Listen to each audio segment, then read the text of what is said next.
किसानों के साथ हुई कार्रवाई के बाद महिला आयोग की अध्यक्ष स्वाति मालेवाल ने गुस्सा जाहिर किया है और साथ ही उन्होंने बृजभूषण शरण सिंह की गिरफ्तारी की मांग की है। क्या कुछ और कहा गया वो आपको सुनवाते हैं। आज सुबह से सोशल मीडिया पर वीडियोस वायरल हो रही हैं जिसमें साफ दिख रहा है किस तरीके से दिल्ली पुलिस साक्षी मलिक, विनेश फोगाट, संगीता फोगाट जैसी इंटरनेशनल रेसलर्स को, जिन्होंने देश के लिए ओलंपिक मेडल जीते हैं, कॉमनवेल्थ गेम्स में मेडल जीते हैं, उन्हें सड़क पे लिटाकर, घसीटकर, धक्के मार मार कर, जबरदस्ती उठाकर अलग अलग पुलिस स्टेशंस में डिटेन करा गया है। तो दिल्ली पुलिस ऐसा क्यों कर रही है? क्या इन लड़कियों ने कोई अपराध करा है? क्या ये लड़कियां आतंकवादी हैं? ये लड़कियां इस देश की हीरो हैं। इन लड़कियों ने सिर्फ यही तो गलती करी है कि इन्होंने यौन शोषण के खिलाफ आवाज उठाई और ये डटी रही। 35 दिन हो चुके हैं। बृजभूषण नाम का एक गुंडा है जो कि हमारे देश का एक सांसद भी है, उनके खिलाफ इन लड़कियों ने सेक्सुअल हैरेसमेंट की कंप्लेंट करी है, लेकिन अभी तक वो अरेस्ट नहीं हुआ। उस आदमी के ऊपर पहले भी 40 क्रिमिनल केसेस चल रहे हैं और एक माइनर लड़की का यौन शोषण के अपराध का केस भी चल रहा है, फिर भी दिल्ली पुलिस ने उन्हें अरेस्ट नहीं करा। मैं ये जानना चाहती हूँ कि जिस गंदी तरीके से दिल्ली पुलिस ने आज हमारी लड़कियों को, बेटियों को घसीट घसीट के अलग अलग पुलिस थानों में बंद कराए, क्या दिल्ली पुलिस के किसी भी ऑफिसर में इतनी हिम्मत नहीं है कि उसी तरीके से घसीट के बृजभूषण को जेल के अंदर डाला जाए? आज बृजभूषण नए पार्लियामेंट में बैठ के लड्डू खा रहा है मजे से और ये लड़कियां खून पसीना बहा रही हैं। क्या यही नया इंडिया है? मेरे को सिर्फ ये सवाल है दिल्ली पुलिस के कमिश्नर से, जिनको मैंने पत्र लिखा है, क्यों नहीं अरेस्ट करते बृजभूषण सिंह को? मैं चाहती हूं, हमने रिकमेंडेशंस दी है, तुरंत उस गुंडे बृजभूषण सिंह को अरेस्ट किया जाए और तुरंत इस देश की बेटियों को, इन लड़कियों को और इनके परिवार को रिलीज करा जाए। दिल्ली और दिल्ली में नाबालिग मर्डर मामले में स्वाति मालेवाल का एक और बयान सामने आया है। स्वाति मालेवाल ने सवाल उठा दिया है, कहा कि क्या कसूर था 16 साल की इस गुड़िया का जो इसे इस तरीके से सड़क पर बेरहमी के साथ मार दिया गया है। दिल्ली में किसी को पुलिस और कानून का डर नहीं है और अगर आज कुछ नहीं किया गया तो दरिंदगी की सारी हदें पार होती रहेंगी। उसकी हत्या कर दी गई, कितना बेरहमी से उसको मारा गया। ये मैं दिल्ली महिला आयोग की अध्यक्ष हूँ कई सालों से, पर मैंने इतना डराने वाला केस शायद ही कभी देखा है। एक 16 साल की लड़की, उसको सड़क पर, बीच सड़क पे सब लोगों के सामने 40 से 50 बार चाकू से मारा गया और उसके बाद ईंट मार मार कर उसकी हत्या कर दी गई। कितना बेरहमी से उसको मारा गया, ये सारा का सारा सीसीटीवी वीडियो फुटेज में कैप्चर हुआ है। और उस वीडियो में ये भी दिख रहा है कि जब वो लड़की चीख रही है, चिल्ला रही है, तो कई सारे आदमी और महिलाएं सड़क के पास से गुजर रहे हैं और कोई पलट के भी नहीं देख रहा। तो दिल्ली एक बहुत ही ज्यादा असुरक्षित जगह है महिलाओं के लिए और बच्चियों के लिए, और साथ में दिल्ली बहुत असंवेदनशील भी हो गई है। ये क्यों हो रहा है? मैं ये मानती हूँ कि आज दिल्ली में किसी को डर नहीं लगता। लोगों को लगता है कि वो किसी भी महिला के खिलाफ, किसी भी बच्ची के खिलाफ कुछ भी कर देंगे, घिनौना से घिनौना अपराध कर देंगे और कानून व्यवस्था और दिल्ली पुलिस उनका कुछ नहीं बिगाड़ पाएगी। इसको बदलने की जरूरत है। मेरी केंद्र सरकार से अपील है, तुरंत एक हाई लेवल कमेटी की मीटिंग बुलाए जिसमें देश के होम मिनिस्टर हो, क्योंकि दिल्ली पुलिस सीधे सीधे उन्हें रिपोर्ट करती है, एलजी साहब हो, मुख्यमंत्री हो, दिल्ली पुलिस कमिश्नर हो और दिल्ली महिला आयोग की अध्यक्ष हो। हर दिन दिल्ली महिला आयोग के पास कम से कम 6 रेप केसेस आ रहे हैं। लड़कियों को बुरी बुरी तरीके से मारा जा रहा है और ये कब तक चलता रहेगा? अगर अब कुछ नहीं करा गया तो लड़कियां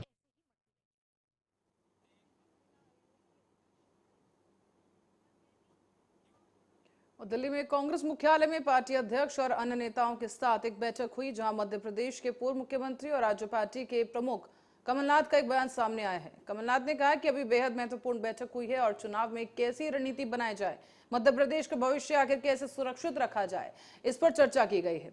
जो राहुल गांधी यानी मध्य प्रदेश में कांग्रेस को 150 सीटें मिलने का यहाँ उन्होंने बयान दिया है और इसी बयान पर उन्होंने कहा कि राहुल जी ने कहा है कि हम सभी उनकी बात से सहमत हैं। इसमें वरिष्ठ नेता सब उपस्थित थे और इसमें चर्चा हुई क्योंकि 4 महीने बचे हैं चुनाव में, तो कैसी रणनीति बनाई जाए और आज मध्य प्रदेश का भविष्य कैसे सुरक्षित रखा जाए, इस पर चर्चा हुई। आज प्रश्न केवल कांग्रेस पार्टी का नहीं है पर पूरे मध्य प्रदेश की भविष्य का है कि कैसा मध्य प्रदेश हम चाहते हैं। मुद्दों पर बात करी कि कौन कौन से हमारे प्रमुख मुद्दे होंगे, कौन कौन किस आधार पर हम चुनाव लड़ेंगे और इसमें सब एकता के साथ मैदान में उतरेंगे। राहुल गांधी जी ने कहा है, हम सब उनकी बात से सहमत हैं। कर्नाटक में 5 गारंटी आपने रखी थी वहाँ पर और उसका बहुत फायदा हुआ कांग्रेस को, जनता से जुड़े मुद्दे। ऐसी क्या कोई गारंटियां मध्य प्रदेश में भी आप रखने जा रहे हैं जनता के लिए? हमने शुरुआत कर दी है। हमारी नारी सम्मान योजना है, हमारे किसानों के लिए है, हमारे गैस सिलेंडर की बात है। कुछ अभी कर रहे हैं, कुछ आने वाले समय करेंगे। ये भी तो आपको इंतजार करनी है। सब गोलियां हम साथ थोड़ी ना चलाएंगे। भारतीय जनता पार्टी के भ्रष्टाचार का ये और बड़ा उदाहरण है, किस प्रकार ये धर्म का उपयोग करते हैं और धर्म का उपयोग करते हुए ये भ्रष्टाचार इसके बगैर।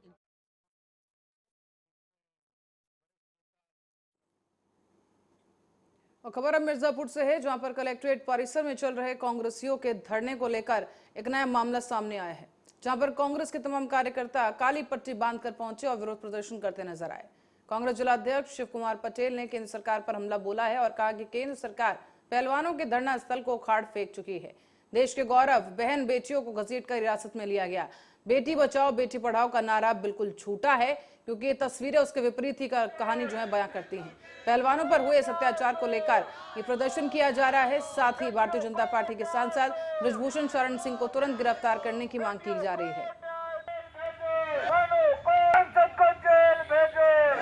जिस तरह से कल 28 तारीख को देश की गौरव कही जाने वाली हमारी बेटियां दिल्ली धरने पर बैठी थी, शांतिपूर्ण तरीके से धरने पर बैठी थी, मगर उनको केंद्र की सरकार और भारतीय जनता पार्टी की सरकार के द्वारा इस तरह से प्रताड़ित करके, जैसा कि आपने वीडियो और तमाम समाचारों से देखा होगा, प्रताड़ित करके उनको हटाने का काम किया गया।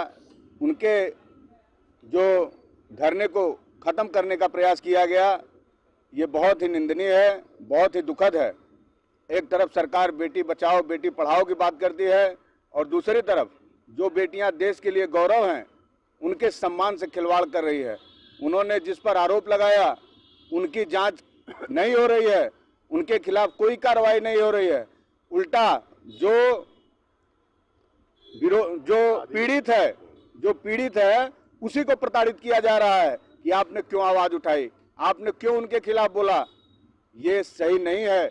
इसी के विरोध में आज मिर्जापुर जिला कांग्रेस कमेटी, शहर कांग्रेस कमेटी और मिर्जापुर के सभी कांग्रेस जन धरने पर बेटियों के समर्थन में बैठे हैं। जरूरत पड़ेगी तो इससे भी बड़ा आंदोलन हम लोग करने के लिए।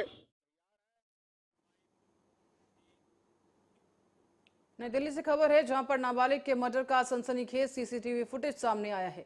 राजधानी के शाहबाद डेरी इलाके में साहिल नाम का एक शख्स, जिसने 16 साल की साक्षी नाम की एक लड़की को चाकू और पत्थरों से गोदकर उसकी हत्या कर दी है।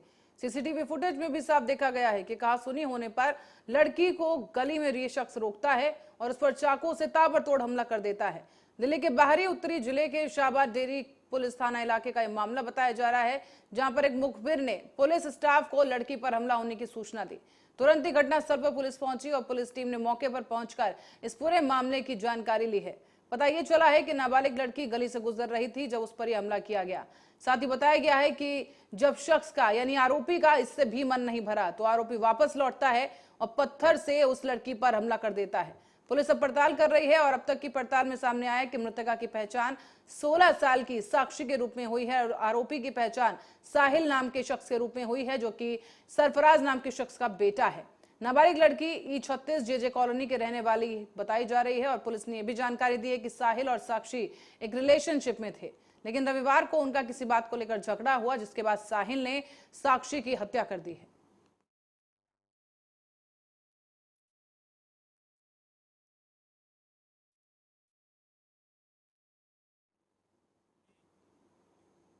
मध्य प्रदेश के सभी सर्व ब्राह्मण समाज 4 जून को भोपाल के जबूरी मैदान में ब्राह्मण महाकुंभ में सभी सर्व ब्राह्मण परिषद एकत्रित होंगे, जहां मध्य प्रदेश ब्राह्मण समाज के प्रदेश अध्यक्ष गौरीशंकर काका ने बैरसिया विधानसभा के कार्यकारी अध्यक्ष प्रमोद शास्त्री को नियुक्त किया है। इस दौरान आपको बता दें कि उनके नियुक्त किए गए थे और इसी की जिम्मेदारी निभाते हुए बैरसिया में सर्व ब्राह्मण परिषद समाज महाकुंभ के कार्यकारी अध्यक्ष प्रमोद शास्त्री ने मां हर सिद्धि कॉलोनी में भवन में कार्यक्रम को लेकर महत्वपूर्ण बैठक आयोजित की है। बैठक में विप्र समाज के संरक्षण मंडल, मार्गदर्शन मंडल और ब्राह्मण परिषद के अध्यक्ष, प्रबंधक, कार्यकारिणी सभी को आग्रह करके पूर्वक बुलाया गया है। साथ ही महत्वपूर्ण निर्णय लिए गए। 4 जून को ब्राह्मण महाकुंभ भोपाल जबूरी मैदान में कार्यक्रम होगा, जहां 10,000 ब्राह्मण बैरसिया विधानसभा से अपनी उपस्थिति दर्ज कराएंगे।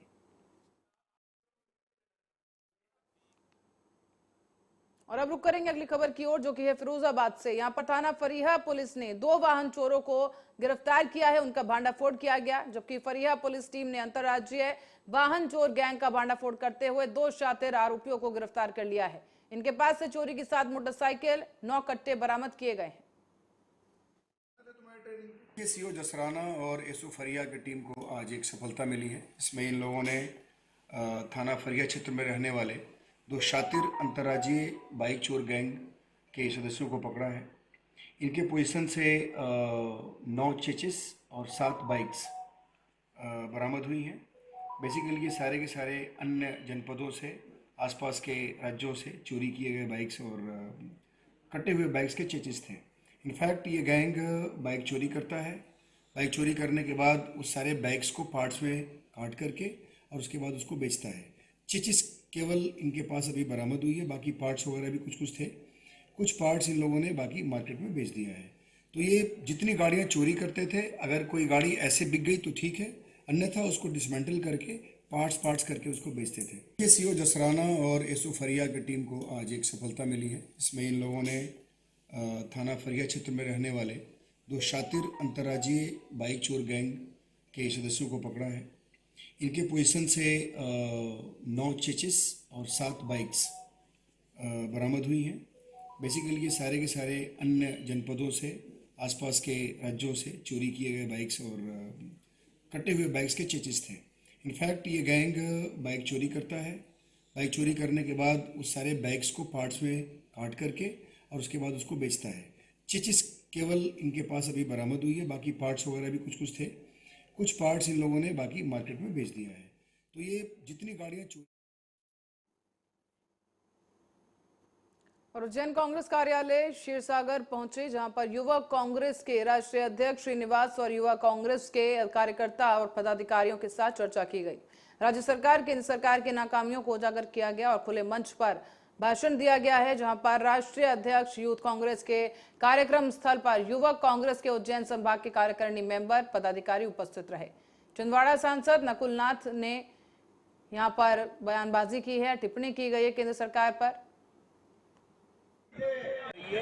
तो इन लोग ने हम दो हमारा दो के बारे में इनको बात करना और असली मुद्दा पे कभी बात नहीं करता है। जब भी आप बेरोजगारी के बारे में पूछेगा, इन लोग ने पाकिस्तान के बारे में बात करेगा, महंगाई के बारे में आप बात करो, आओ ये लोग ने हिजाब के बारे में बोलेगा। तमाम ऐसे ही धर्म के नाम पे इन लोग ने लोगों को गुमराहने के लिए जो कोशिश कर रहा है। मध्य प्रदेश में जो कमलनाथ जी ने जो स्कीम्स निकाला है और युवा कांग्रेस ने घर घर तक इसको पहुंचाने का काम करेंगे।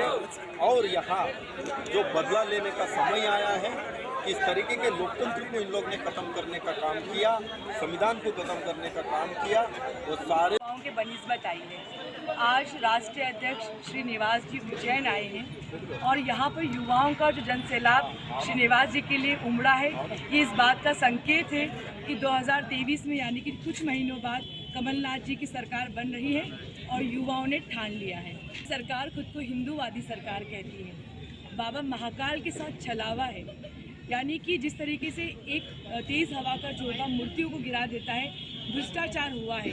तो बाबा महाकाल के साथ भी ये लोग भ्रष्टाचार करते हैं, शिप्रा मैया के साथ भ्रष्टाचार करते हैं और खुद को हिंदूवादी।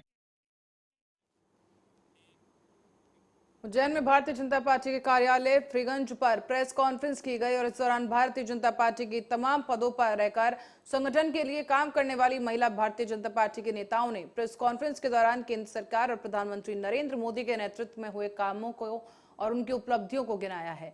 साथ ही प्रधानमंत्री नरेंद्र मोदी केंद्र सरकार की कई योजनाएं भी उनके बारे में जानकारी दी गई और कहा गया कि ये तमाम योजनाएं आम नागरिकों के हित में चलाई जा रही हैं।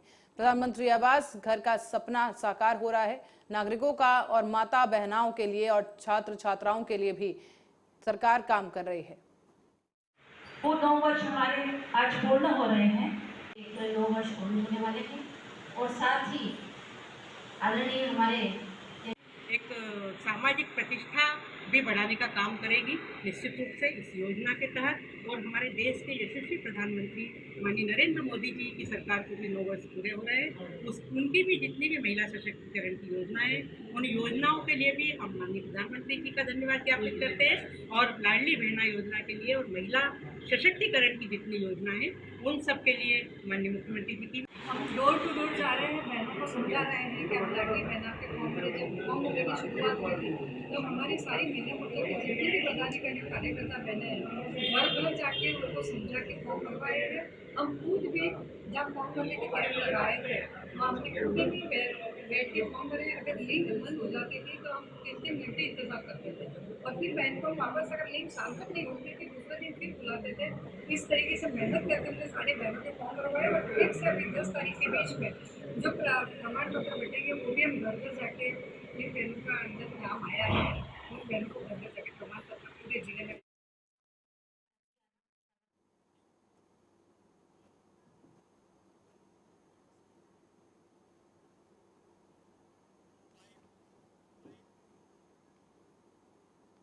और इस बीच एक बड़ी अपडेट सामने आई है साक्षी मर्डर केस को लेकर। दिल्ली में साक्षी मर्डर केस को लेकर ये बड़ी अपडेट, जहां पर आरोपी साहिल को गिरफ्तार कर लिया गया है। बता दें आपको कि हाल ही में साक्षी मर्डर केस हुआ है जिसमें खुलासा करते हुए पुलिस ने आरोपी साहिल को गिरफ्तार कर लिया है। बुलंदशहर से साहिल की गिरफ्तारी हुई है। पुलिस ने उत्तर प्रदेश के बुलंदशहर से साहिल को पकड़ा है। दिल्ली पुलिस ने साक्षी मर्डर केस के आरोपी साहिल को उत्तर प्रदेश से गिरफ्तार कर लिया है। बता दें कि हाल ही में साहिल ने अपनी महिला मित्र यानी कि जो साक्षी है उसका कत्ल कर दिया था। पहले चाकू से गोदकर उसकी हत्या की गई और उसके बाद पत्थर से साक्षी पर वार किया गया और आखिरकार पुलिस ने साहिल को गिरफ्तार कर लिया है। दिल्ली के शाहबाद की यह घटना है जहां पर शाहबाद डेरी इलाके में अपनी जानने वाली एक नाबालिग लड़की साक्षी को चाकू और पत्थर से गोदकर साहिल फरार हो गया था, लेकिन पुलिस ने बुलंदशहर से साहिल को आखिरकार गिरफ्तार कर लिया है। ये बड़ी तस्वीर आपको हम दिखा रहे हैं साथ साथ, जहां पर साहिल ने साक्षी का कत्ल किया है और सीसीटीवी फुटेज में इस पूरी घटना का खुलासा हुआ है। दिल्ली पुलिस ने सीसीटीवी के आधार पर साक्षी की और साहिल की यहां पर शिनाख्त की है, जिसके बाद साहिल को बुलंदशहर से गिरफ्तार किया गया है। साक्षी पर साहिल ने बीती रात को चाकुओं से हमला कर दिया था। 40 बार साक्षी पर चाकू से वार किया गया और उसके बाद पत्थर से साक्षी के सर पर वो पत्थर मारा गया है और साक्षी को इलाज के लिए ले जाते वक्त अस्पताल में उसे मृत घोषित कर दिया गया। पुलिस ने छानबीन की और इस मामले में सीसीटीवी के आधार पर साहिल की शिनाख्त की गई और उसके बाद आरोपी साहिल को बुलंदशहर से गिरफ्तार कर लिया गया है।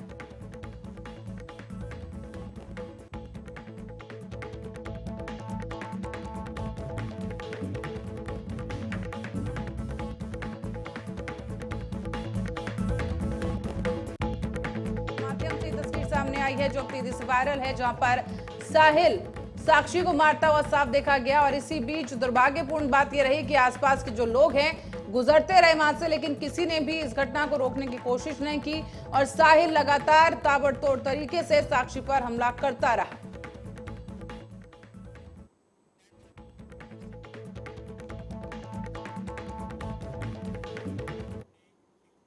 अब खबर गाजियाबाद से है, जहां पर लोनी बॉर्डर क्षेत्र में 2 लोगों पर दिन दहाड़े फायरिंग कर दी गई है। बताया जा रहा है कि इस सूचना पर पुलिस टीम तत्काल मौके पर पहुंची और एक व्यक्ति के पैर में और एक महिला के बाजू में गोली लगी है।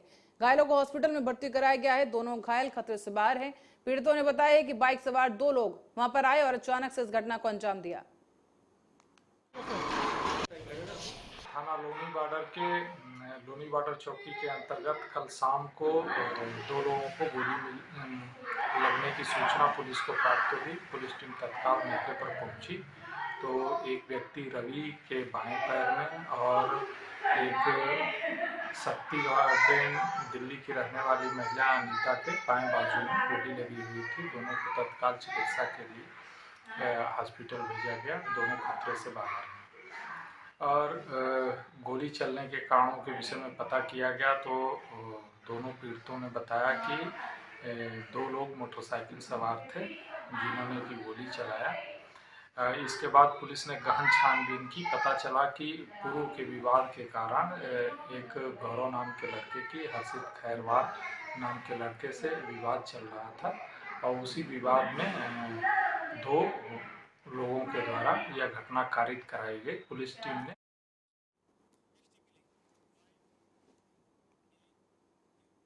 गाजियाबाद के थाना ट्रोनिका सिटी क्षेत्र में अंसल ईस्ट एंड कॉलोनी में शनिवार की देर रात को लाखों की चोरी हो गई। चोरों ने विंडो की ग्रिल उखाड़कर 1 लाख रुपए की चोरी की इस वारदात को अंजाम दिया है। बताया गया है कि लूटी गई राशि की जो कीमत बताई जा रही है वो 1 लाख की नकदी, करीब 8 लाख के गहने, चांदी के बर्तन और बाकी कीमती सामान चोर वहां से लेकर फरार हो गए हैं। मौके से हुई फरार ये पूरी जो घटना है सीसीटीवी में रिकॉर्ड हो गई है।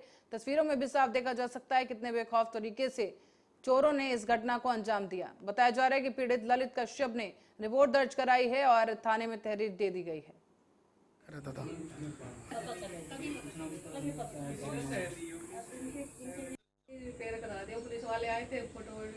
मेरे यहाँ पे चोरी हुई है कल सुबह मॉर्निंग में। हम सोए हुए थे सब लोग, मेरे हस्बैंड, मेरा बेटा। उसके बाद 5 लोग हमारे कैमरे में, सीसीटीवी कैमरे में आए हुए हैं। हमने बाद में देखा पूरा गहना, जो ज्वेलरी है मेरी और कैश काफ़ी, मतलब जो इम्पोर्टेड, मतलब मोती वॉच लेके गए हुए हैं। तो ये क्या हथियार ले रखे थे इन लोगों ने? कुछ हाथ में लग रहा था कि हाँ हथियार है, पर लेकिन सो नहीं है कि हम कह सकते हथियार है, कुछ थे।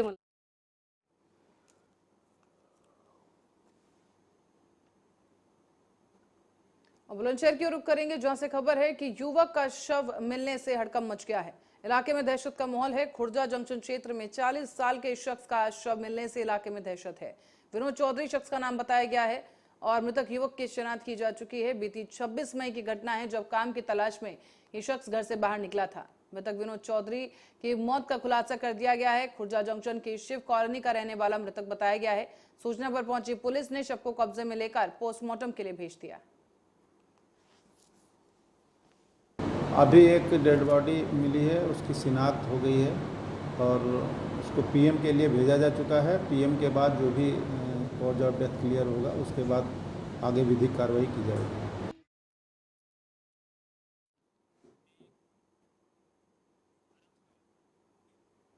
मिर्जापुर के जिगना थाना क्षेत्र में सड़क हादसे में 3 लोगों की मौत से कोहराम मच गया है। सुमतिया गांव के पास यह हादसा हुआ है जहां शिकार बनी रानी मुखर्जी जिसकी उम्र 20 साल है। और साथ ही आपको बता दें कि जिगना का जब उनकी बारात आने वाली थी, परिजन विवाह की तैयारी में लगे हुए थे और रात में अचानक ही रानी अपनी प्रेमी प्रयागराज मांडा थाना क्षेत्र के सरैया गांव के रहने वाले विकास से मिलने पहुंची थी। साथ ही वो बाइक पर बैठकर फरार हो गई थी और प्रेमी विकास के साथ रानी घर से करीब 1.5 किलोमीटर दूर पहुंची ही थी कि सड़क हादसे में बाइक सवार 3 लोगों की मौत हो गई है। बताया जा रहा है कि अपनी प्रेमिका को विवाह से पहले भगाकर ले जाने की हड़बड़ी में विकास तेज गति के साथ बाइक चला रहा था। घर वालों से दूर निकल जाने की ललक में सामने से आ रही डीसीएम से बाइक टकरा गई। मौके पर तीनों बाइक सवार गंभीर रूप से घायल हुए और उसके बाद इलाज के लिए ले जाते वक्त उनकी मौत हो गई। वो रहन साहब अभी वो समय हमारा बहन रहे, बेगाना ये समय तुम्हारा दुश्मन हो ही गए हैं। क्या हुआ हमारे लड़की के 2 लड़का बुला के वो उसको नच के लाइन 5 मिनट 9:30 बजे की बात हो 5 मिनट के या 10 मिनट कैसे कुछ लाइन कटी रही, इतने बीच में वो लड़की के गायब हो गई। कैसे गायब हो हम लोग पूरा हरते पाव नहीं, मोटरसाइकिल से लेकर भागा रहे और मुँह दबा के लेकर जो छतिया रही है गाड़ी में एक्सीडेंट हुआ साहब। और कोनो छोटवा लड़की नहीं है, वो 20 साल का लड़की है। तो शादी भी सुनने लग गया था शादी और साहब उसी का आज 28 तारीख को उसका शादी आज ही है, कल विदाई हो साहब 29 तारीख को। ये थाना जिगना का जो सुमतिया बॉर्डर है, रात की करीब 9:30 बजे की घटना है। जिसमें एक बाइक पर 2 लड़के एक लड़की जा रही थी। तो सामने से एक ट्रक है यूपी 65 DT 1953 वो आ रही थी। आमने सामने टक्कर हुई है, जिससे मौके पर ही दोनों युवक और युवती की मृत्यु हो गई है। जो ट्रक है उसको कब्जे में ले लिया गया है और इसमें 3 बच्चे, जिसमें करण पुत्र पप्पू, विकास और रानी, इनकी मृत्यु हुई है। रानी के पिता संत कुमार द्वारा इसमें मुकदमा पंजीकृत कराया गया है और इस पोस्टमार्टम की कार्य चल रही है। और अभी जो ड्राइवर की गिरफ्तारी नहीं हो पाई है, उसमें गिरफ्तारी प्रयास चल रहा है। सर कारण क्या था, कहाँ जा रहे थे लोग, क्या कारण था? ये तीनों ही रिश्तेदार हैं आपस में, और ये जो बच्ची है रानी, इसकी आज शादी बताई जा रही है। उसी क्रम में कहाँ जाए वो स्पष्ट नहीं हो पाया है, इसमें जो इंक्वायरी चल रही है। और जीआरपी आगरा कैंट को बड़ी सफलता हाथ लगी है, जहां जीआरपी आगरा कैंट ने ट्रेनों आपराधिक वारदातों को अंजाम देने वाले 3 शातिर बदमाशों को गिरफ्तार किया है। बता दें कि इन बदमाशों के पास से भारी मात्रा में सोने चांदी के गहने बरामद कर लिए गए हैं। जीआरपी आगरा कैंट ने शातिर अपराधियों के खिलाफ कानूनी कार्रवाई कर उन्हें अब जेल भेज दिया है। जानकारी के मुताबिक शातिर बदमाशों ने पंजाब मेल में महाराष्ट्र के एक यात्री को अपना निशाना बनाया था। यात्री अपने परिवार के साथ सफर कर रहा था और उसे अपनी बातों में फंसाकर उसके जेवरात लेकर और नकदी लेकर वहां से फरार हो गए। पीड़ित ने इस संबंध में मुकदमा दर्ज कराया, जिस पर कार्रवाई करते हुए अपराधियों को गिरफ्तार कर लिया गया है। मामला यह है कि इसी वर्ष फरवरी में पंजाब मेल एक्सप्रेस में घटना हुई थी, जिसमें महाराष्ट्र के एक बारी थे, उनके जो है बैगों से गोल्ड की काफ़ी चोरी किया था इन लोगों ने। इनका साथी गैंग है हरियाणा का। ये लोग आके बातों में फंसा लेते हैं और इनके जो साथी हैं उनको बातों में फंसाने पर उनके बैग से सामान को चोरी कर लेते हैं। और इस खबर के साथ ही बुलेटिन में फिलहाल के लिए इतना ही। आप देखते रहिए।